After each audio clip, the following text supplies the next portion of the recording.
Welcome to your Community Update. I'm Angela Stepp.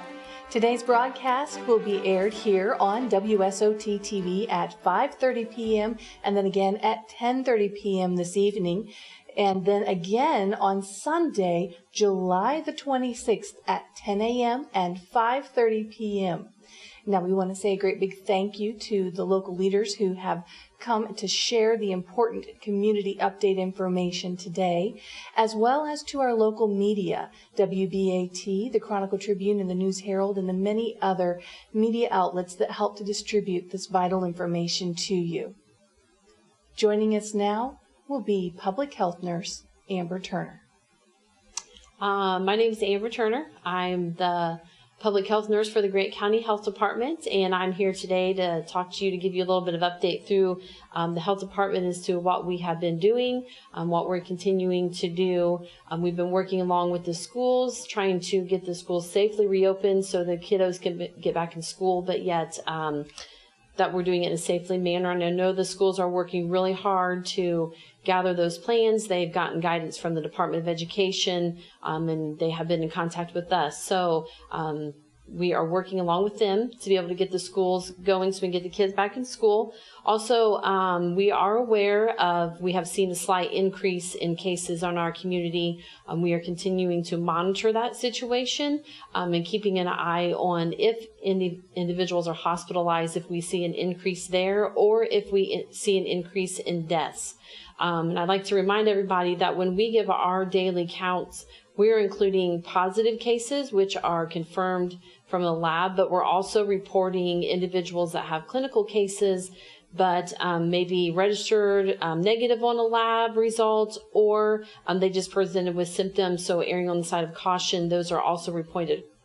So our numbers are going to be way different than the Indiana State Department of Health, but we just want to be transparent that we are including both of those confirmed and clinical cases. We're going to continue to monitor that, and if we see a need to make any changes, we will be in touch with other leaders in our community that help make those changes as far as any restrictions or any guideline changes, and we will inform the community of that if needed and whenever in a timely manner. Also, we want to continue to encourage everybody with the physical distancing when you're out the 6 feet from individuals around you. And many of the major chains have required masks. And the masks are good. They create a barrier between you and other individuals from spreading those droplets. Masks are not 100%, but it gives some kind of barrier in between spreading those droplets between others or onto surfaces. But those surfaces are being disinfected, which are restaurants and businesses and local businesses are doing a great job of making sure that they're following the CDC guidelines and getting everything cleaned in a timely manner to keep the community safe. So we strongly encourage to follow those guidelines from the CDC or from the individuals that are asking for you to wear a mask in their facility, not only to protect yourself, but to protect others that are around you. So we would like to encourage you to follow those guidelines and also with the physical distancing. I also would like anybody to know that if they have any questions, they are more than welcome to call the Grant County Health Department in the Nursing Division at 765-662-0377, and our extension is 3112. We are more than happy to answer any questions that you may have. If we don't have an answer to your question, we will pull up some resources of maybe where we could guide you in a different direction, or we will be able to look further into those resources and get back with you. Also, individuals that are positive, we would like for them to know that they will be receiving calls from the Indiana State Department of Health. That's not done at a local level anymore. That's none of the local health departments make those calls anymore, and the contact tracing. So if you receive a phone call from an 888 number and they are identifying from the Indiana State Department of Health and asking you questions, they are doing the contact tracing and case investigations as of right now, but we are still a local resource for questions and answers and any kind of guidance we can give. Joining us next will be Bob Jackson, Grant County EOC. Good afternoon, Grant County. This is Bob Jackson, Grant County Emergency Management Director, here to give you an update where we are with the COVID situation and what we are up to in the county as far as preparation. So as of today, We have 10 new cases reported today.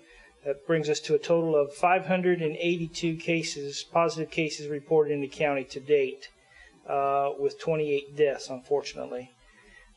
We, as I've spoken before, we always look at the last 14-day average.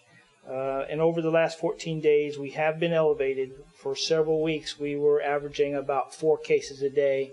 The last 14 days, we are at 12.5 cases per day, with 175 cases reported in the last 14 days. So we obviously are seeing a spike in reported cases. However, that's only part of the story. The other we look at is census at the hospital and how many people are actually reporting to the hospital and are hospitalized and sick. So that gives us a better understanding of where we are in the community as far as health goes. And the health department will report more on that. We still are working through PPE, our status with our PPE for first responders throughout the county. We continue to replenish what we've used and also build a supply for the future should we see a surge this fall, as we've been talking about for some time now. The big issue right now and the plans that are being made are for community events, such as the Popcorn Festival, even looking forward to the fall car shows and those kind of things. So we're making preparations to deal with those crowds if we're allowed to do so based on direction from the governor. So we'll have plans in place at all of those. We have been very fortunate to have good community support as we deal with those. So we'll continue to work through that. Schools are truly the big issue right now, and we are all of the school systems, public and private, are working together along with the Grant County Health Department and Marion General Hospital and many other organizations are working to make sure that we have solid plans in place to deal with outbreaks if we have them in school, and we most likely will. So we will deal with them as they come up. Rest assured that a lot of people are putting a lot of preparation together and to be able to deal with that. So across the county, we are working through that very issue. And then lastly is the second harvest food distribution is scheduled to continue through the month of August with the same schedule, Tuesday at 10 a.m. So that will continue throughout the month of August as well. And I'll turn that over to the next one. Thank you, Angela. Next, we will be hearing from Commissioner Mark Bardsley. Well, thank you, Angela, and to all of our media partners. We appreciate so much the opportunity to come to you again to share what's going on with the COVID updates, not only in the state, but locally as well. So I have some county updates that I want to get to you right off the bat. You're going to start hearing some things about the voting centers now. Start looking for announcements on public information meetings that will be happening. In fact, July 28th at 2 p.m. will be the first public meeting that you could be a part of. That will be down at the County Council chambers at the County Annex.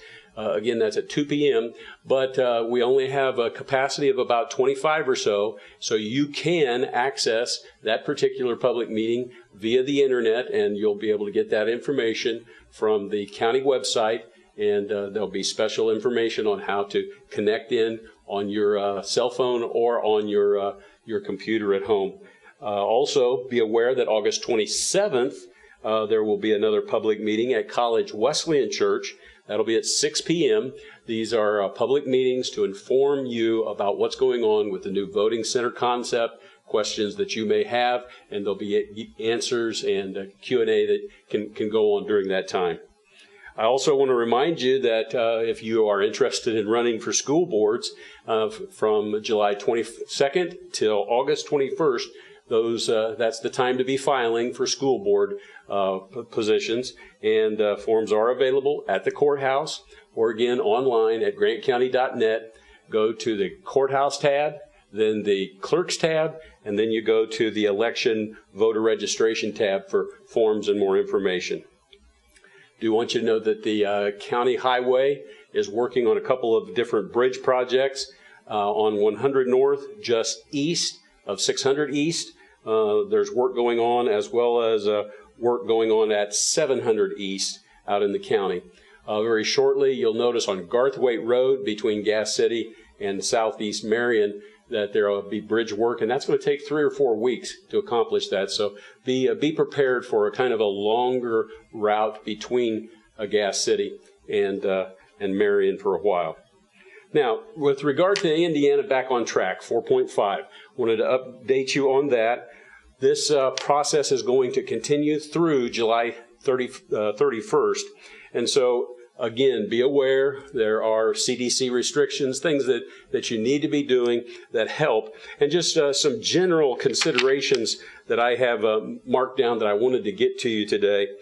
Just remember, the more people an individual interacts with at an event, and the longer that interaction goes on, the higher potential for risk in becoming infected with the COVID-19 or spreading COVID-19. Additionally, higher levels of community transmission are happening where events and people are gathering. We're seeing more funerals, we're seeing more school activities going on, we're seeing quite a bit of things where people are coming together, and that becomes a transition point. And so again, we encourage the masks, the physical distancing. That all helps with what's going on. For larger organizations and events, the health department and those event coordinators should be communicating and developing a plan. And sometimes the health department will say, you know, this just may be too big of an event, and have you thought about taking it down or postponing it until we get into a season where we know transmission is not happening. And then again, per the CDC, the highest risk events and large in-person gatherings, it may be difficult for people to be, and so we're continuing to push for less and less large events unless you can social distance. Some statistics that I wanted to share with you. So many people are talking about whether it's cable news or whether it's a talk show radio, they're throwing out statistics, they're throwing out numbers, and it can be quite confusing. So I just want to give you some raw data information that'll help you as you're formulating your opinion about all that's been going on. In the U.S., as of this last couple of days, we have 3.76 million individuals that have tested positive for coronavirus. And in turn, we have had 140,000 deaths in the United States. In the state of Indiana itself, about 57,000, a little bit more, positive tests, as well as then 2,632 deaths in the state of Indiana. And bringing that down to Grant County, we have had 582 positive cases with 28 deaths. And so I can tell you that our spread in those averages is actually coming down, which is a positive thing for our county. We were up almost at the 8% mortality rate, and now we're just under 5% with the ratios. That's a good thing, and that's what I've been watching from the very beginning. We've had a lot of folks talk about, in 2009, there was the swine flu, and CDC estimated at that time that over 60 million people actually contracted that flu and went through that. There were 274,000 hospitalizations during that period, and only 12,469 deaths were attributed to the swine flu. Now, compare that with our annual flu rate. The CDC estimates from October of last year to April of this year that 56 million Americans will get the regular flu. And then the death rate for that is about 62,000 people over the course of that period. Now let's set beside that the current CDC statistics for what's going on with the COVID. We see that the infection rate is much, much lower. 60-some million compared to 3.7 million or so that we've got right now just with the coronavirus. However, it's the mortality rate that is the thing that is totally askew. We're talking 2 to 3 times a greater mortality rate than the swine flu or the regular influenza. And so that's why we've done all these extra precautions. That's why we're doing our very best to physical distance, to mask up, so that we don't have that spread. The more we do this, the more we bring down the opportunity to pass it on. And so the question is, what's working for us right now? The PPE, the personal protection equipment, washing our hands, masking up, keeping that distance. Those things have been working and will continue to work for us. We are seeing an expected rise. We're already seeing that in Grant County, not only because we're testing more, but it just seems that we're seeing that surge come back like we thought we would. But less people are hospitalized right now, and that's a positive thing. And the mortality rate we're keeping as low as possible. By all indications, we will continue to see this going on and off throughout this fall season until we see the vaccines. I'm going to share some other things with you just in a couple minutes, but day-to-day activity. Always stay home if you are feeling sick. There's some strain going around with this coronavirus right now where it's just mimicking the cold. And folks are going, I feel this, but I don't have a fever. If you're feeling sick, stay at home, then contact your healthcare provider to make sure that you are doing all right. And again, always wear your face covering in public setting. We're seeing that Meijer and Walmart and Kohl's and many other stores and big box stores are saying, you wear it or you don't get served. And some folks will go, but it's my right. That's true. It's your right not to wear it. But also, that's a private business, and it's their right to tell their customers how they should be served. And if you don't have that mask, they can ask you to leave. Just wanted you to know that. So here are some positive developments that I want you to think about as we've moved through statistics and all these things that we've gone through almost in the last 4 months. 6 things. Therapeutic treatments are starting to arrive on hand. The hydroxy medication, as well as the remdesivir. Those things are already coming out, proving that they can help reduce the COVID and help us get through it even before the vaccines. They are developing even now rapid low-cost saliva tests that are coming out. So it's not the nasal swab anymore. It's not the blood test. They can actually do the saliva, put it in, and this is going to cost between $1 and $5, so that it's going to be more like a test that you can get off the shelf at a box store and even test in the privacy of your own home. Interestingly enough, consensus is masks are working. There are plenty of folks that are fussing about it this way or the other, but it reduces the exterior flow as well as content that's heading into your lung passage as well. Consensus has finally emerged as well that this is an airborne type of thing. It can be transmitted in the air. There's a life expectancy on those droplets as they move through our air, but it is airborne.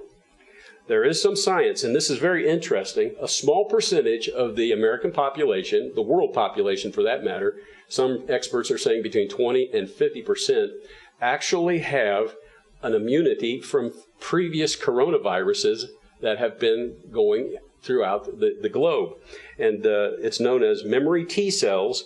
Their body has actually already had something that is similar, and it can already fight the virus. So that's another positive thing that's going on that we're learning about. And of course, the vaccine trials seem to be working. We have 24 different vaccines that are being pressed right now. It's unprecedented, the work that's being done to take care not only of the American population, but the world's population with regard to vaccines. We're not probably going to see those vaccines at first until coming out in October, and most likely right at the turn of the new year. But those are things to give us some hope, to encourage us as we go on through this pandemic. Romans chapter 8, verse 31 says, "What then?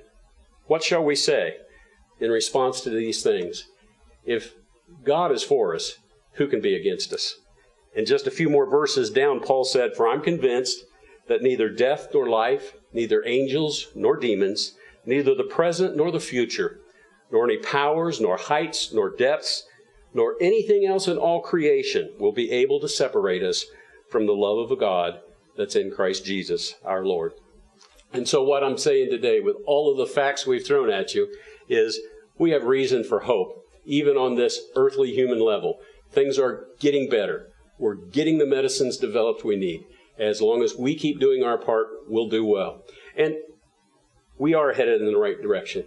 But even more so, we have confidence in eternal God who loves us and cares for us through this time and any other storm of life that we have.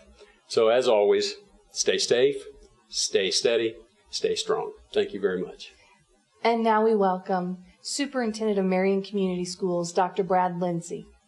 Well, Dr. Lindsay, I have to ask you about the world-class performance of your students there at Marion Community Schools regarding the Advanced Placement College Board exams. You have some really good news to share with us. We sure do, and thank you. It is world-class performance. Our Marion Giants are Marion Giants today, but they're global Giants tomorrow.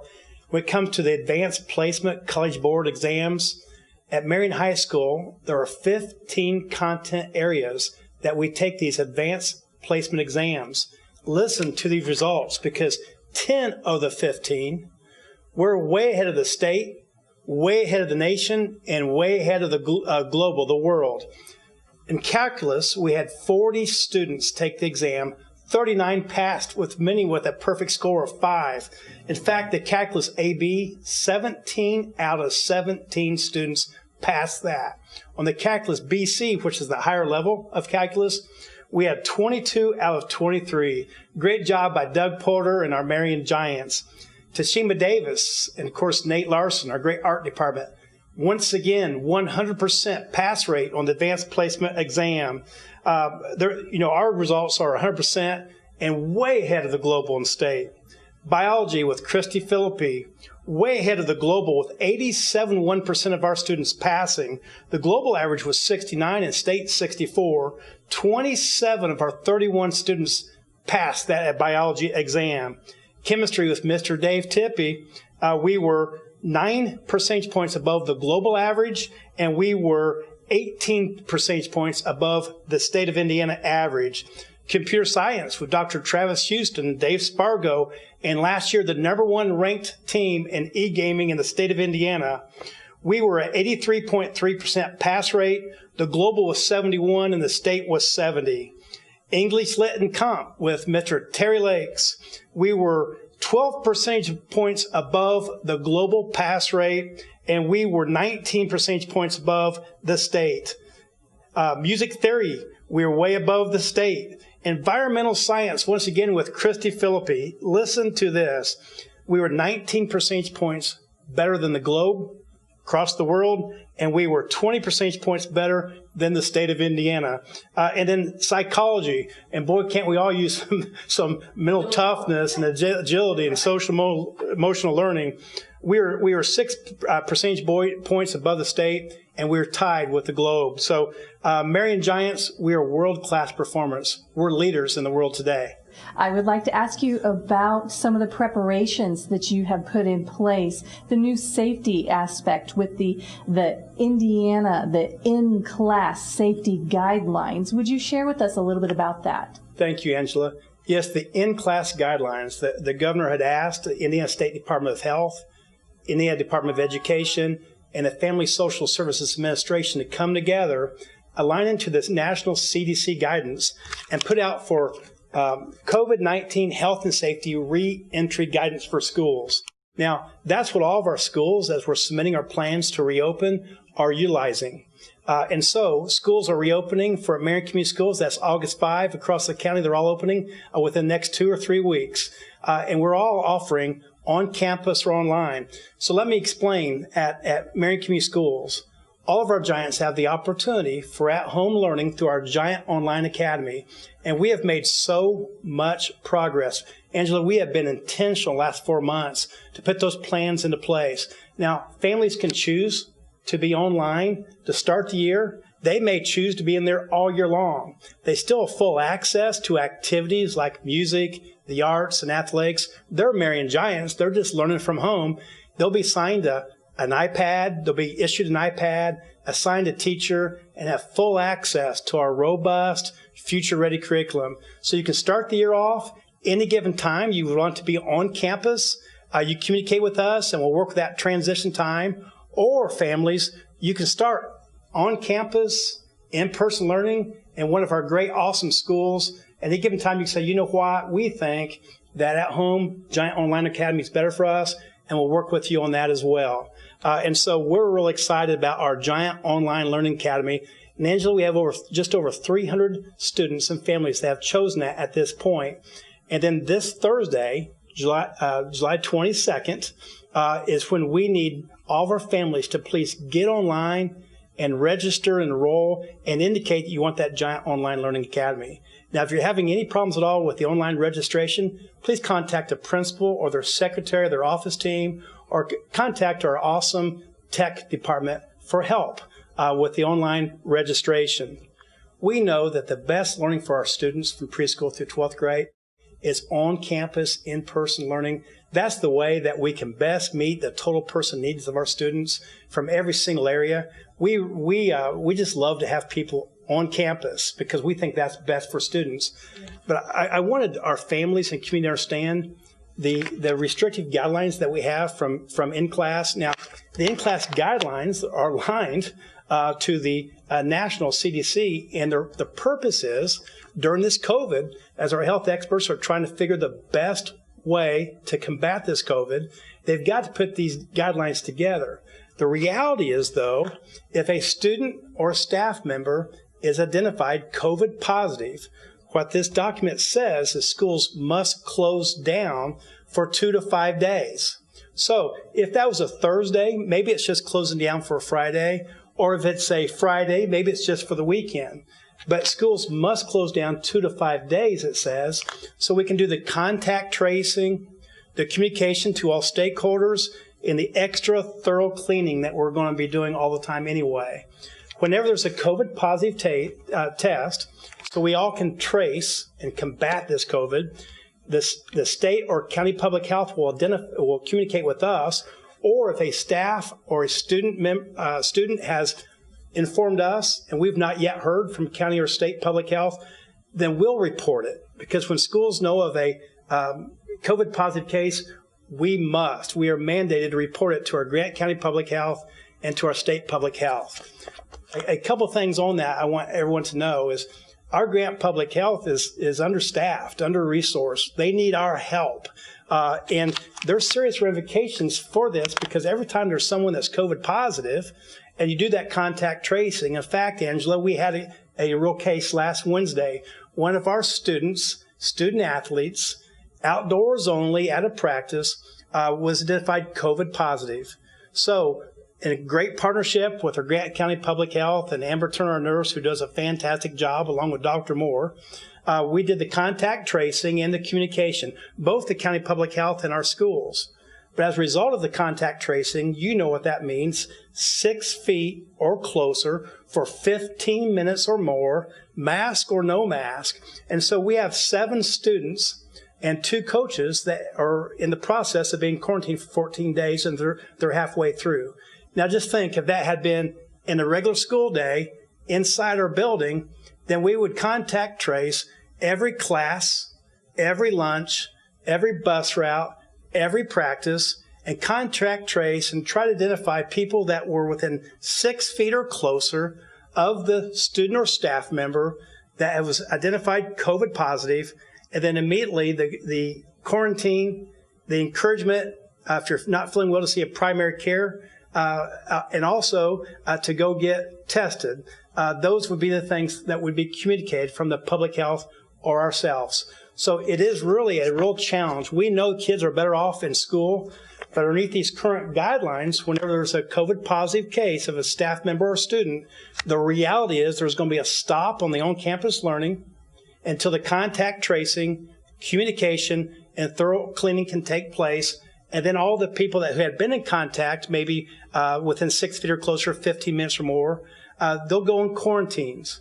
And so therefore, the Giant Online Academy at-home learning is really essential, because only through the online learning during this COVID time can the learning be continuous and nonstop. Because on campuses, as soon as there's a COVID positive case, there's going to be a stop. in a particular school or district or maybe in some classrooms. So that's a real challenge that we want everyone to know. We're all in this thing together. I appreciate the collaboration of all of our county superintendents and nurses. I appreciate the collaboration of Bob Jackson, Emergency Management, Commissioner Bardsley for the county, Dr. Moore and Amber Turner, our nurse. I'm thankful for our students and families and the school board and staff. But we need direct, strong leadership from our governor, who I think is doing a good job. But right now, all of us, we can't defer to a November election, nationally, state, or locally. We've all got to act in the best interest of our students, families, and citizens right now so we can combat this COVID. Angela, we want to have school. We want to have it on campus. The current guidelines and restrictions, because that's just try to keep everyone safe from the national and state health experts, it's going to make it extremely difficult. So what we're going to do is we're prepared to welcome our students and families either at home, Giant Online Academy, or at school, and we're going to stay closely connected with Grant County Public Health, but also look for direction from our governor and our state health officials in the Department of Education. Thank you, community, for caring for one another. I know these are high, challenging times.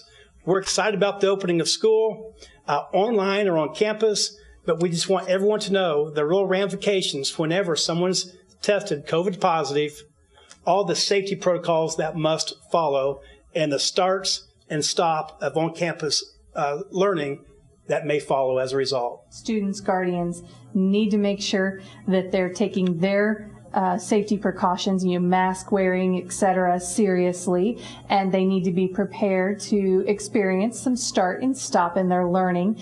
And you did say that if they would like to register to participate in the Giant Online Learning Academy, they need to do that by tomorrow. That's Thursday, and that is going to set them up so they can be full-time online students if they should so desire.